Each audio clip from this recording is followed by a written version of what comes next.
Alright, what's up, y'all? I just want to say before we get started, there is a slight audio issue with the little feedback. Try to fix it as much as I can. And still a good episode, still a good listen. But it is a little bit of feedback, so just be on the lookout for that. Ride nostalgia.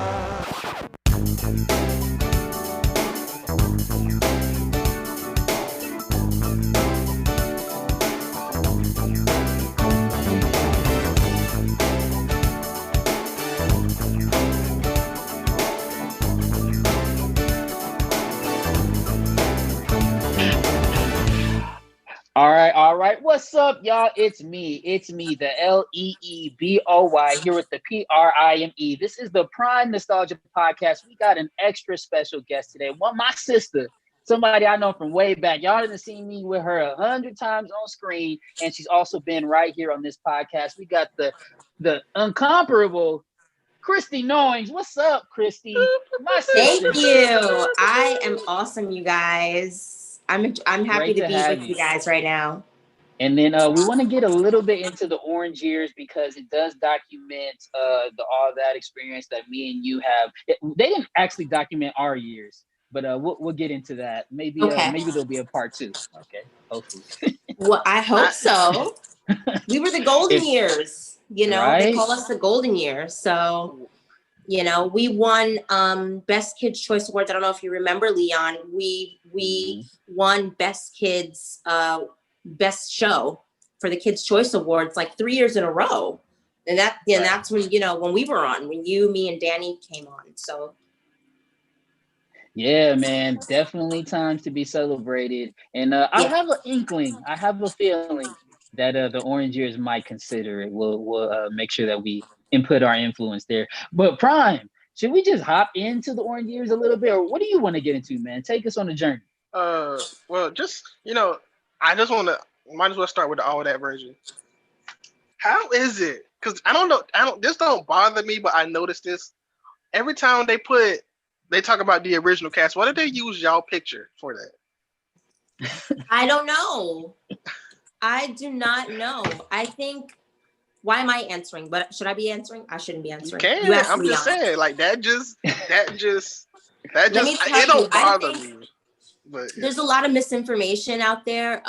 You know, some of obviously the huge super fans, they know the original cast. Like they even know the original cast didn't include Amanda Bynes, you know. But I think that some of our audience started watching when we came on. You know, they started watching while we were on, and then they started to see the new cast with like Giovanni and like Lisa and you know, some of the other cast members. So I think that they think, well, when I first started watching the show, the original cast consisted of, you know, with, you know, me and Leon and Nick and, you know, so I think maybe that's why, you know, because the original cast goes way back. But it does. I mean, I use it to my advantage. I just call myself an OG all the time, and I'm really not, but I'm gonna just go ahead and slide in there. You still look like a baby, Leon, please. Hey, I could be on the relaunch as well. I'm gonna play every position I can. Same right here. What, big sister? I don't know if it's because because it's always those two pictures. The one where y'all are like in the front of the all that thing, and then the one where y'all are like looking up a little bit. I think that was the 100th episode or whatever. It's always those two pictures. I'm like, are those just the best pictures they had? Like, I was gonna say that. I think the production value like significantly stepped up. Same thing like with the intro. A lot of people love our version of the intro. We get that response from almost all that cast members that you know, ours was the best when I had the hat, and you know, Christy did her thing too. I'll call you. Oh yeah, she called. Okay. Yes, Leon, I'm gonna tell you, might need to change that one real quick. You always say the hat move. I like the rose too. Rose better. I like that better than the hat move, but you are right. Oh yeah, Keenan's rose. Too. Keenan had the rose too. Yes. Yep. I had to And roll Josh slick, but yeah. Server came in sliding with the hat Mm-hmm. move. But Like as y'all far as had, Yeah, we were too cool. We were too cool. but as far as the production, I think even that photo, the production was even better than maybe some of the earlier photos. At least for publications that are looking to put up a high res photo. I feel like ours is just more high resolution than the OG ones. But okay, you know, I'll take the got a OG point. stamp, especially from all that. So Got a Yeah, point. Got a point. I mean, you got to think the original theme, they were just starting, right? Like they were developing the feel for the show. And yeah, the quality was different. It was like, when did it start? Like 94? So, Mm-hmm. you know, I mean, of course, by the time we got there in 97 to, you know, 98, those years, yeah, the production quality had definitely increased, I would say. But you know. And let's just get into some of your like most notable characters. For anyone that doesn't know, Christy has some dope characters. I definitely love. I mean, whatever was a huge staple for you. The Yeah. Channel 6.5 news was huge. Brenda What would you Stone. say? What would you say were some of your top characters and people the characters that people still ask you about? They know whatever, you know. I think that may have been my most, because it was in every year that I was on. Whereas Brenda with Channel 6.5 News, I think she came on my second season because I was doing it with Josh. And then towards the end of the second season, towards the end of the second season and you know, my third season, Brenda had her own thing, you know, much like Vital Information had her own thing, you know, she had her own thing. So that became a really notable character. But my personal favorites to perform, I have this character called Gloria Bankhead. And I just remember being on set all day, wilding out with Gloria Bankhead. Leon, do you remember our stage manager, Virgil? Absolutely. Love, Right? Virgil, Consuelo, love them. But yeah, Virgil, Consuelo. yes. My brother calls her Conseso. She was a boss. She went, "What's up, Consuelo?" I still hit her up What's on up, IG. Consuelo? But yeah, because I would like walk around the set and it would crack people up. Like it would crack Virgil up. And so I loved being that character. She was so outside of anything else I had done on the show. And that's all I wanted to do on the show, because I came on, I'm like, I have like probably 60 different accents and characters. So I just wanted to expand, and they let me do that. I had another scene called Turbulent Airlines with Gabriel Iglesias, where he played the captain and I played the flight attendant. And I was like, welcome to Turbulent Airlines. Welcome to Turbulent Airlines. Hope you enjoyed your flight, you know. So yeah, I remember this one. Yeah, I just remember that set was really expensive because it was an actual airplane set. But yeah, so I think Gloria Bankhead, I love Nancy from Turbulent Airlines, and I did love Jessica from Whatever. She grew on me, you know, because I was just like, I have to find her voice. And that was really thing with Brenda Stone too. I had to find her voice. So yeah, I loved all the characters. And so you, like you said, you came on the show already knowing, hey, I got a million accents, a million characters that I want to put out there. I had a much different experience where I just kind of went with the flow. Did you feel like you were able, you said they gave you some room to grow. Were you ever able to like pitch different different characters that maybe we didn't see, or did you actually pitch a character that ended up on the screen? Yeah, well, that's how Jessica started from Whatever. She actually started out, because I think a lot of the girls from all that, I know Elisa, I know for sure Elisa, I'm not sure about Katrina, but some of the girls in the past seasons had remember Bad Dentist with Dr. Bynes? Josh did Bad Dentist, and he was like the crazy, out of this world, horrible dentist. And he always had an assistant. And so I was like, and that was one of my first roles, you know. And so, you know, every Monday we had a table read, right, Leon?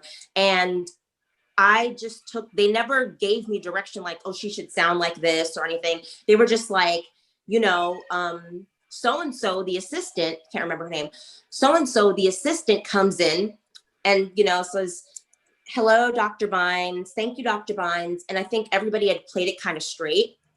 And then I came in, I was like, hi, Dr. Bynes. And like the writers lost it. They lost their fucking, oh, sorry. Nah, you can say that. You good? Cool. You good? Yeah. They lost their milk and cookies. So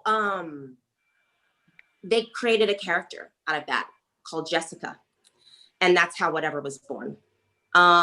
So there's that. And then I remember I was hanging on set, you know, and Brian Robbins was there, a producer of the show and creator of the show, one of the creators of the show. And Hey, Brian. Brian. And I did you know, because I'm a vocalist, I'm a singer. So I have a range where I can go really, really low, like a contralto, and I can go really, really high, like a coloratura soprano. But so that translates to making my voice be able to sound really, really deep. And I did like a dude voice. And Brian was like, cha-ching. He literally said, cha-ching. And I was like, okay. And subsequently, I was able to do like a small character where I played a robber and they put like a fake beard and stuff. But I came in, you know, like this Italian guy. This like Brooklyn Italian guy. Yeah, I was gonna say the New York swag. Yeah. Yeah, it was, you know, he's kind of talking like this, you know. Yeah, you know what I mean. Yeah, you know. And it was like this spastic character, but had this. So in those ways, I was able to implement. And then I did a mean Rosie Perez, and then I was able to implement that in a Jimmy Bond scene. So yeah, I mean you. Yeah, you Mhm. definitely had some great creative input. Like I said, I was only 10, 11. I was just like Right. kind of just doing whatever they threw at me, just saying the lines. But it's great to hear that you got to get some of those creative vibes out. And I just want to ask, just hearing your story, what did your classical training come from? Because like obviously you know you said you have your vocals, you do your impressions. You're obviously a seasoned actress. Along with, you know, some of your upbringing that we may or may not know about. Make sure you do your Googles about this young lady's twin. But Yes. where did those chops come from as far as your like training in New York? Well, you know, I mean, I my brother and I both, Chris, we never had like any formal acting training. We traveled a lot. That's big, yeah. So growing up, you know, like we went overseas, and the first time we went to London and Holland, we just picked up the accents right away. And that's what kids will do, right? Like if you have the ear, we both, like my brother is like, he can hear a song and just play it on the piano. Like he has perfect pitch. You know, I might be able to hear something and then I can pick it up. Some people just have an ear. And so I credit it to my ear, you know. The first time I heard opera, I was able to mimic it, you know. Okay. And then after that, like once I got on all that, I was accepted into the Professional Performing Arts School at Manhattan. But that was after the fact, you know. It was just kind of a natural progression, you know, just based on just sort of an innate skill.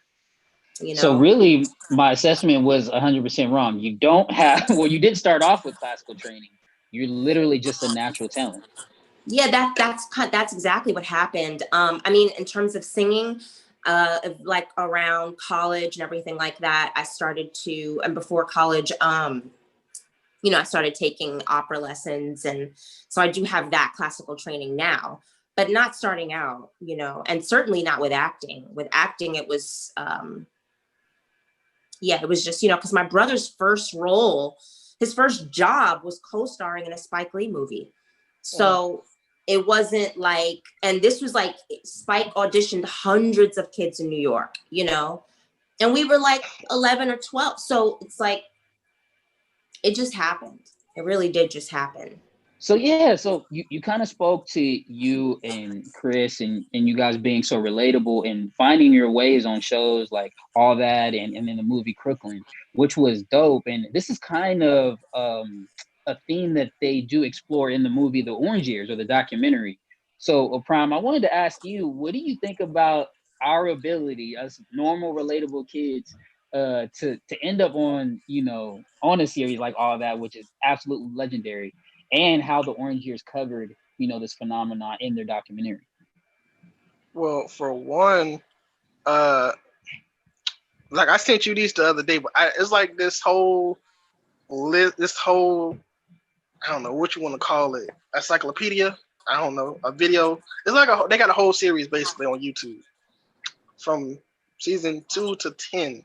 So I watched season 5 in my pastime. Like I just put it on in the background, and then of course you got the episode with you and Christy come in and y'all do your first scene. And they make it look like y'all are actually regular kids. Of course, Leon, he's pulled from the crowd. Right. Christy, they didn't come to your house, but they technically came to where you was at in the house and said, Danny's house. Yeah, Danny's house. But the way that they do it, Danny's house. Wait, why? Danny. Oh, okay, all right. Danny was a fan.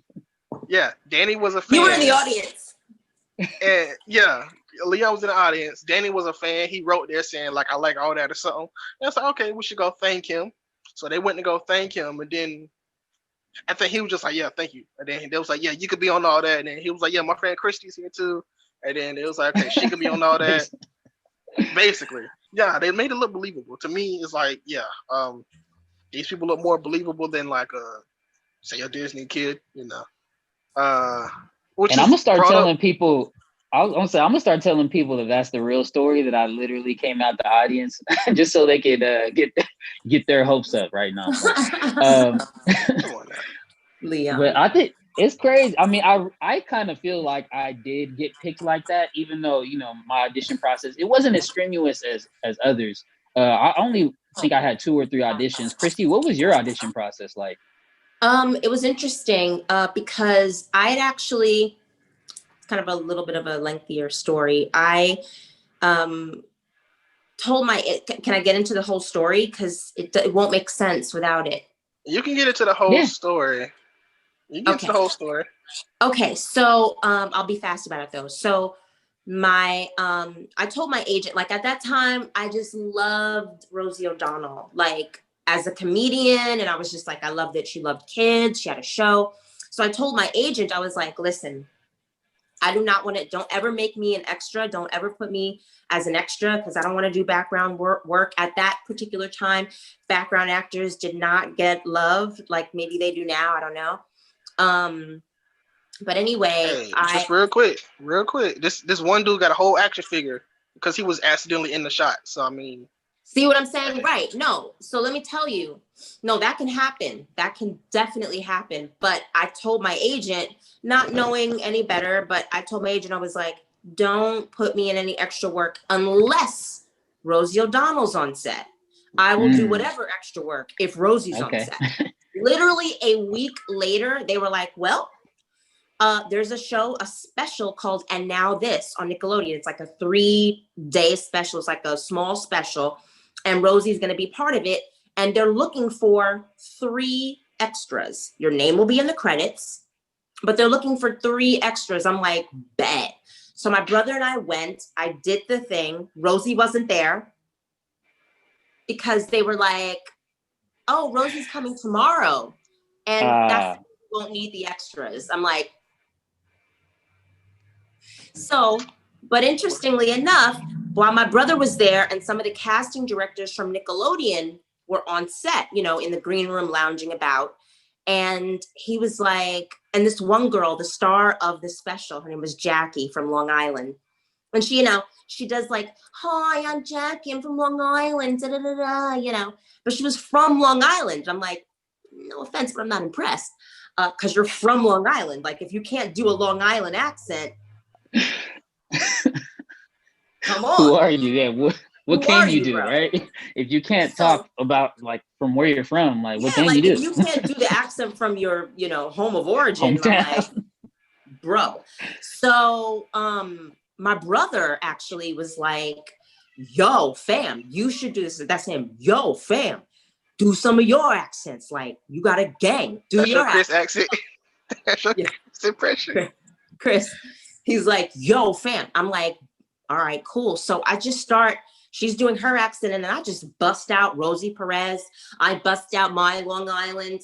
I bust out, I'm sounding like this, I bust out like a British accent, like I'm doing all these sort of things like this, And so the agents, the casting directors were like, whoa. They're like, where have you been? How come you haven't auditioned for Nickelodeon before? I was like, I don't know, my agent. So they were like, Did you just call your the agent show, trash? nah, it's just Oh, they okay. didn't, they didn't put me on at that time. So but so I was like, I don't know my agent, and then they were like, all that the show on all that is looking for a girl. To I'm like, oh, okay, and I'd watched the show, I'd watched the show, so I knew like Lori Beth, Keenan and Kel, of course, Josh. So I was like, okay, cool. And so 1 week later from that time, they called me into Nickelodeon. They had me at 1515 Broadway. They had me do just a bunch of different characters and accents, just nonstop. They just want to film me do all kinds of stuff, whatever I wanted to do, basically improv, whatever I wanted to do. So then they sent that out to Cali, that tape or whatever out to Cali. And then the next week, Brian and Mike Tolan and all the writers and Dan Schneider, like everybody flew out to New York to come see me. This is the second week, right? And then after that, I did my thing in front of them. They had me read some copy. I did my thing. They asked me to leave the room. 5 minutes later, they were like, how would you like to move to Hollywood? Oh, dang. Okay. Wow. So They so dressed me, my mom, and my brother in denim Nickelodeon jackets, which I have in my closet right now. Yeah, I have the you want that original. Prime? You jealous or what? Might just be. We'll see. They We have to just see it after draped this. us. They literally draped us in. I felt like Miss Nickelodeon America. Like they draped us in all this like Nickelodeon gear. I was crying. And then the week after that, my mom signed the contract because I was underage. And then I flew out to Hollywood, and that's how I got on the show, period. So it was really thanks to Rosie O'Donnell. Wow. And that Okay. is a dope story. In fact, that's going to be a segment right there because that's a pretty impressive all that cast story. Like, I That's what definitely happened. didn't. Yeah, I didn't feel the love like that. I don't know. I just knew I wanted to be on the show and I was hella confident, but they definitely didn't drape me in nothing. Like they just called me up like after a couple of weeks, like, all right, I guess we let you. Now, where did you audition? I was just in LA. I think actually right at I remember one of my final auditions was actually at the Nickelodeon on Sunset Studios. Okay. So that was because they were there for season 3. I think I auditioned in one of the buildings, ahead of time, probably off Colorado and Santa Monica. And then my final audition was right there for the producers in some of those halls right there in Nickelodeon on Sunset. Right. Yeah, I think it was because I was in New York and we were actually at like the business headquarters part of Nickelodeon, like, and then it's also because, Nickelodeon was owned by Viacom. I don't know but it was in the same building, NTV, Viacom, Nickelodeon.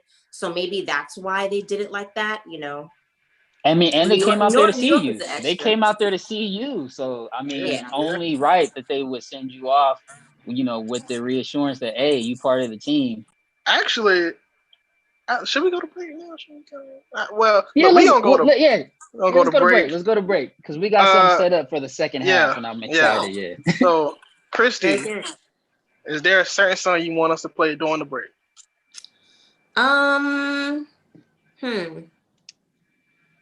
I love, I know it's not super new anymore, but I love Ciara's Level Up. Okay. Yes, she does. She likes You know that. I She do. likes Tap In. Oh my god. I love that But song. yeah, she does. I'm telling you, she really does. But we'll be right back after this. 5, 4, 3, 2, 1. Watch me. Level up, level up, level up, level up, level up, level up, level up, level up, level up, level up. All this on me so yummy. All this sauce so yummy. No, you want this yummy. Yummy all in your tummy. Level up, level up, level up, level up, level up, level up, level up, level up, level up, level up. All this on me so yummy. All this sauce so yummy. No, you want this yummy. Yummy all in your tummy. Hey y'all, this is Leon Frierson, former cast member from Nickelodeon's All That, and co-host to the Prime Nostalgia Podcast. And I'm here to ask you to join me in watching the Michael Finkley Show weekly on YouTube. Now, I've been on the show, so I want you to go back and watch my interview. And I can tell you from firsthand experience, it's truly a platform where you will be educated, informed, and inspired. So don't forget to subscribe, and I'll see you on YouTube. We perform every Friday night, and we're live YouTube, and we get a lot of good viewers. And we have a wonderful audience member who's there every week, Prime. Now I'm just gonna say, since we're back already, just Oh, giving yeah, people sorry. filling them in, Now you stop. No, I'm just filling the people in. We talk about DTM doing the most, Christy's improv group, and why don't you just tell the people a little bit more about DTM? Okay, well, yeah, it is a trio of us, myself and Rebecca Rios and PH. Maybe we'll send a link to follow them, but definitely follow DTM, doing the most comedy. And we were part of a larger ensemble that broke down into this really the powerhouses of that ensemble.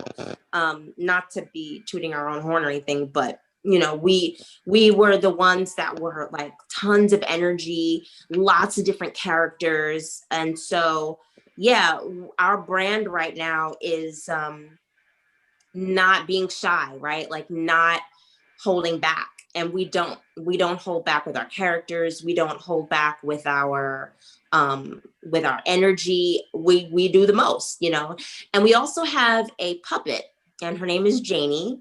So we have a really good time doing that.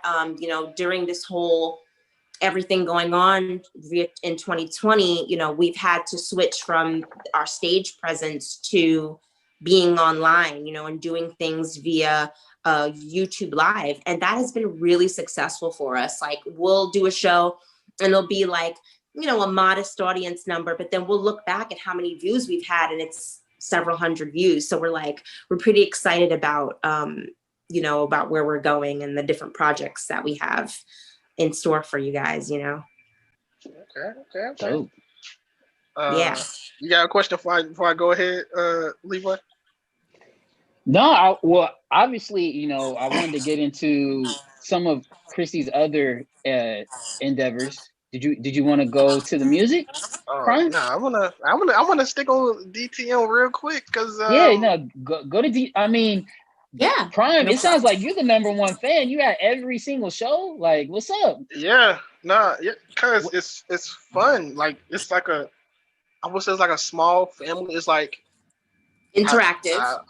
it's interactive. I don't know if they want me to call their names out, but if they don't, I'll probably bleep it. But it's like it's Christy, it's Rebecca, it's PH, and you got them, but you got the people in there like Von Quan, Eric, Justin. You got different people in there that make the show because they get audience Participation. Participation.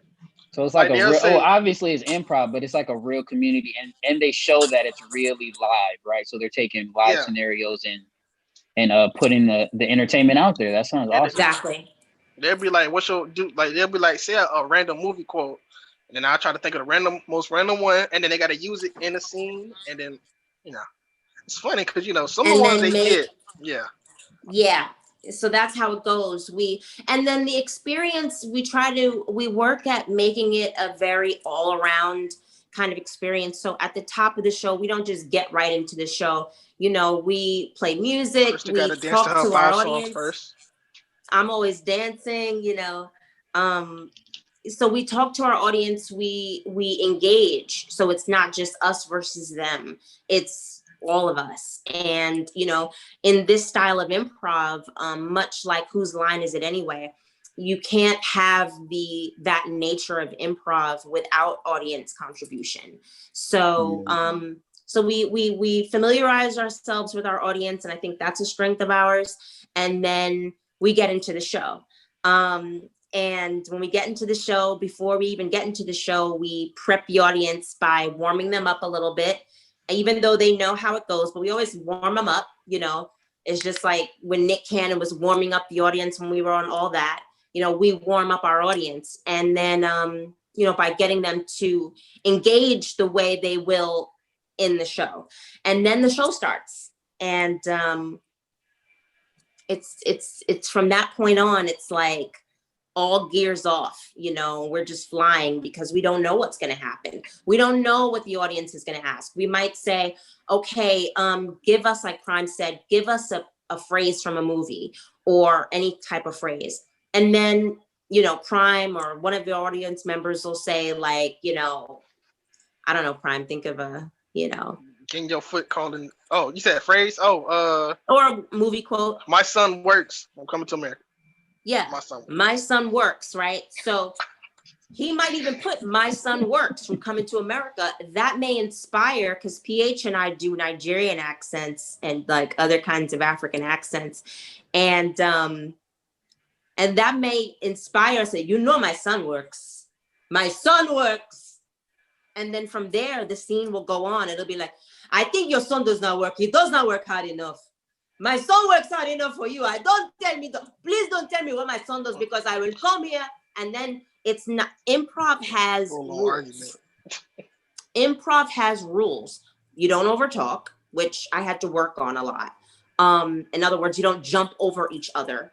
If one person's talking, you don't interrupt them, right?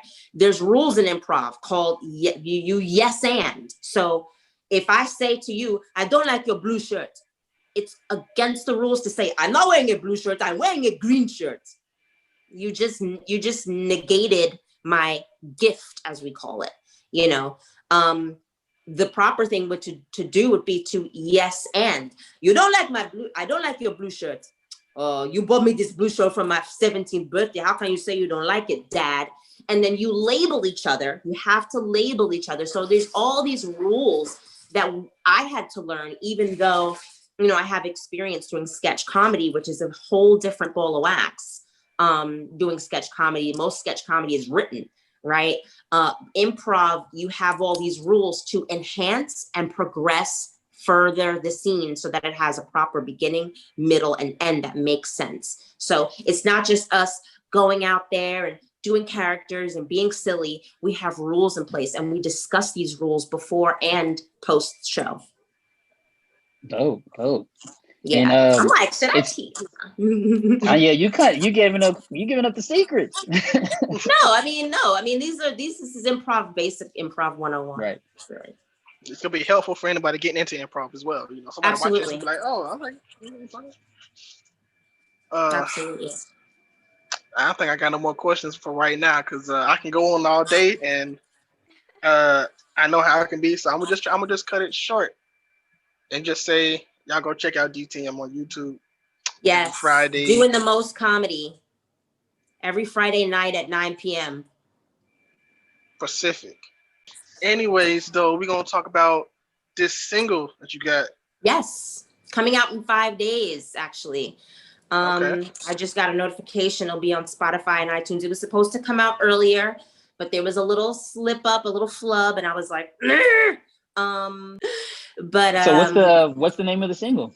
The single is called To the World. Okay. And it's actually a song that I worked on with a violinist a while ago, but it was produced and we just felt like it'd be good to put it out now, just given the current climate of everything. And it was kind of like a word to the world, you know? So it's called To the World. And we have another single coming out shortly after called Rain Gonna Come. So that one is really good. But yeah, To the World will be out in about 5 days on Spotify and iTunes. So and based on that short description, it seems like your music takes on a different type of feel than maybe that you portray in your comedy and also your improv. Can you talk about maybe some of your inspirations musically? yeah, my music is incredibly variegated. It there's, I mean, like if I hear a certain beat, I'm a rap, period. Like I'm from the Bronx and I just have a certain flow and I know that. But again, I'm an opera singer also. So then there's that training that goes into it. I'm a soul singer. So sometimes I'm singing Etta James. Etta James is definitely an inspiration to me. Sarah Vaughan, Dinah Washington, those artists that my mom listened to growing up that inspired me. But then at the same time, I was inspired by Lauryn Hill and Erykah Badu. And I already had those elements. And I think just being a New Yorker who grew up traveling a lot, those different elements, because my mom is a historian, but she's also a choreographer and modern dancer. So it's like all of these elements as a composite have created this sort of unique sound that I think I embody, which can go from, like a hip hop rapping kind of sound to soul music and or very classical. Like I can bust out opera like that, Yeah. or I can bust out a big, huge Etta James type, gritty, soulful sound. So this single coming out, it has the violin, but it's also it's kind of a folk song and it's very, very gritty. And I kind of, I go into whatever mold will have me. In other words, if I hear a violin, I don't need to sound like a soul singer. I can be a folk singer. It's kind of like when I do different accents. It really is, I can sound as alternative as like Alanis Morissette, but other We don't get too many times, Alanis Morissette references on here, so good. huh? We don't get too many Alanis Morissette references on here, so that's good. Yeah, I grew up loving Alanis Morissette. So there's that. But I also love Angie Stone and Jill Scott, and I get down like that. I get down like Jill Scott, period. That's what's period. up. I mean, it sounds like, you're just a true vocalist when it comes to, your actual acting chops and your impressions all the way to the music. Like you have vocal abilities that are taking you places and will continue to do so. So we're here to celebrate that for sure. So I can't wait to hear it. And I hope the audience tap in with this young tap in. Yes. That's the song too. Yeah, that's my song. That's my song. If you want to be on top, yeah. No, face that ass, bitch, tap in. Hey. Tap in. Diamonds dancing on your neck, nigga, tap in. Okay. Yeah, make sure y'all tap in with Christy, all right? Tap in on. Yo, we need to have like a dance thing because I'm a dancer and Anyways, though, I feel like I either say this either once a week or like just every time. But I asked Christy, what can't she do? She literally does everything. Like everything under the sun. She done said she could sing, she could rap, she could dance, she could act, she could do improv, different characters. Like, right. What can't you do? Produce. She does it all. Y'all tap in. Make sure y'all tap in. I'm not from this planet. What can I say? From planet Brooklyn. I know I'm from the star Sirius. Oh man. Anyways, though, just again, let everybody know where they can find you at. So you can find me at Christy Knowing, ChristykNowings, on IG, Twitter, and Facebook. And definitely check me out at Doing the Most Comedy on YouTube live every Friday night at 9 p.m. And make sure you follow us also on IG at DTM_doing the most. Shout out to Yep, Rebecca yep. and PH. Shout out to Rebecca and PH. Those are my family. So yes. I'm not gonna say the word. But she does have a trigger word. Leon, if you say it, yeah, I'll be happy with you. Don't know. Oh my God, I know it. Come Yeah. on, Brian. I'm not gonna say it. You literally have to say it.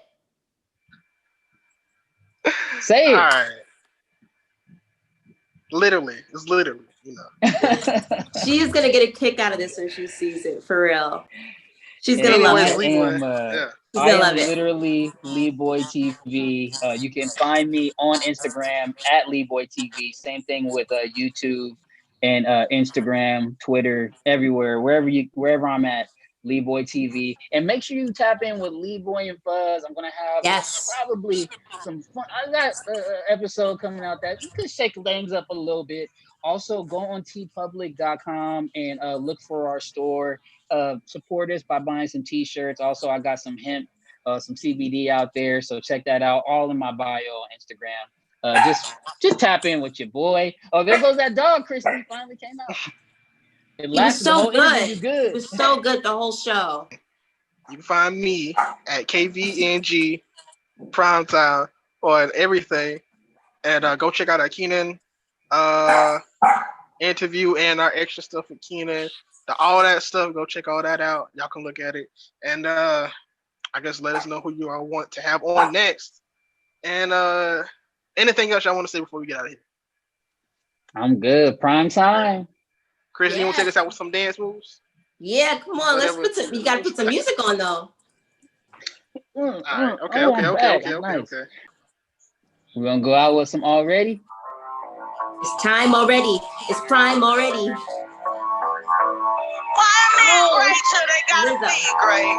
It's her song. I just took a DNA test. Turns out I'm 100% that bitch. I guess Even when I'm crying crazy, yeah, I got boy problems. That's the human in me.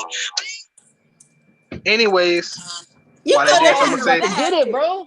Hey, we don't have money. Anyways, right. It's all the time, and we out. All right, y'all. Peace.